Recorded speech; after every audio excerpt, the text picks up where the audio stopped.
ఉదయగిరి మండలంలో ఎర్రచందనం స్మగ్లర్లను పోలీసులు చాకచక్యంగా పట్టుకున్నారు. ఈ కేసుకు సంబంధించి కావలి డీఎస్పీ మీడియా సమావేశం ఏర్పాటు చేసి మాట్లాడారు. ఎస్పీ ఆదేశాల మేరకు రాబడిన సమాచారం ప్రకారం 10 లక్షల రూపాయల విలువ చేసే ఎర్రచందనం వాటిని తరలిస్తున్న 6 మంది ముద్దాయిలను అదుపులోకి తీసుకున్నామని డీఎస్పీ తెలిపారు. ఎర్రచందనం స్మగ్లర్లను పట్టుకోవడంలో ప్రతిభ కనబరిచిన ఉదయగిరి ఎస్ఐలు సిబ్బందిని ఆయన అభినందించారు.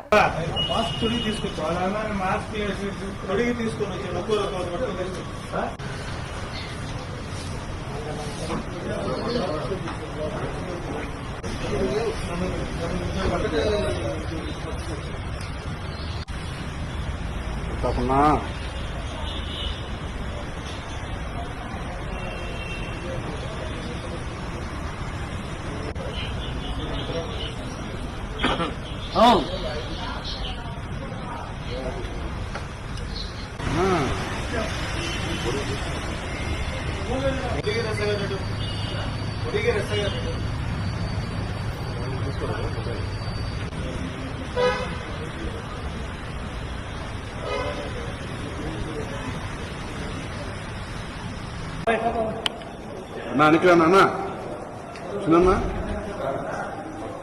ఉదయగిరి మండలంలో ఎర్రచందనం స్మగ్లర్లను పోలీసులు చాకచక్యంగా పట్టుకున్నారు. ఈ కేసుకు సంబంధించి కావలి డీఎస్పీ మీడియా సమావేశం ఏర్పాటు చేసి మాట్లాడారు. ఎస్పీ ఆదేశాల మేరకు రాబడిన సమాచారం ప్రకారం 10 లక్షల రూపాయల విలువ చేసే ఎర్రచందనం వాటిని తరలిస్తున్న 6 మంది ముద్దాయిలను అదుపులోకి తీసుకున్నామని డీఎస్పీ తెలిపారు. ఎర్రచందనం స్మగ్లర్లను పట్టుకోవడంలో ప్రతిభ కనబరిచిన ఉదయగిరి ఎస్ఐలు సిబ్బందిని ఆయన అభినందించారు.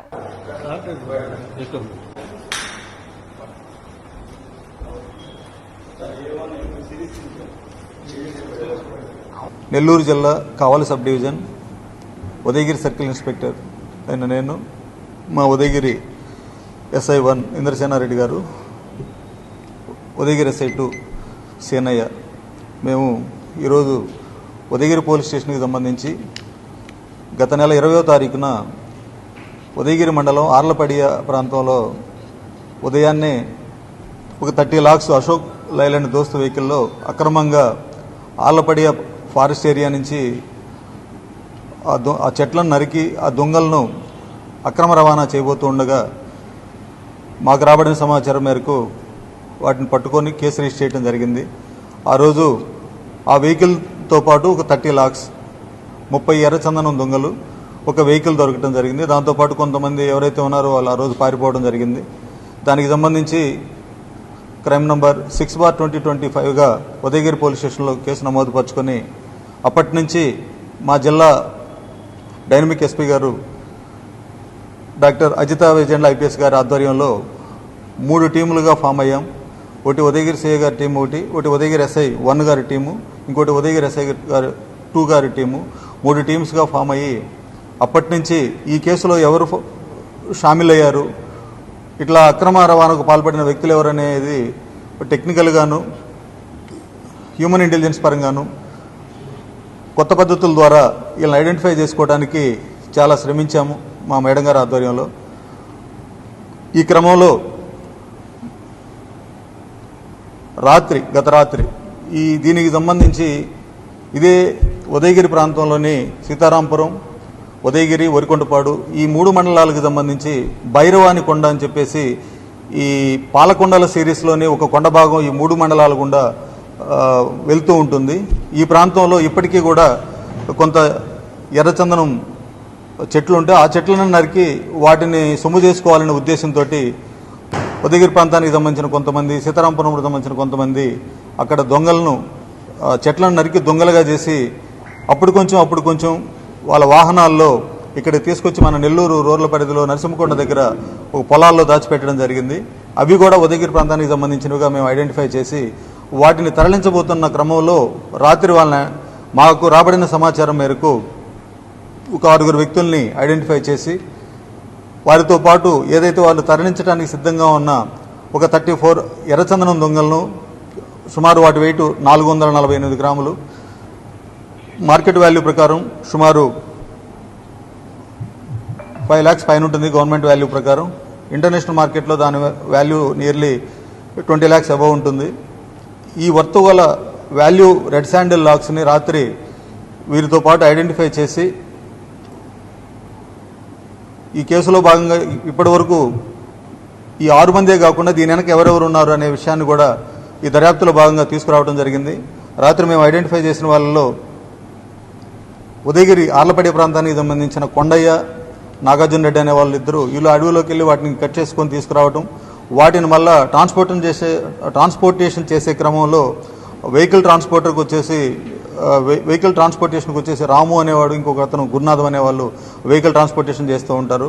వీటన్నిటికీ సంబంధించి వాటిని మీడియేషన్ చేసి ఈ మెటీరియల్ని బయటికి తీసుకెళ్ళి అమ్మే క్రమంలో చెన్నై కానీ బెంగళూరు కానీ తీసుకెళ్లి అమ్మే క్రమంలో వీళ్ళకి మీడియేషన్ చేసే వ్యక్తిగా ఆత్మకూరు ప్రాంతానికి చెందిన ఖాజా రసూల్ అలియాస్ భాషా అనే అతను వీళ్ళకి సహకరించుతూ ఉండడం జరిగింది.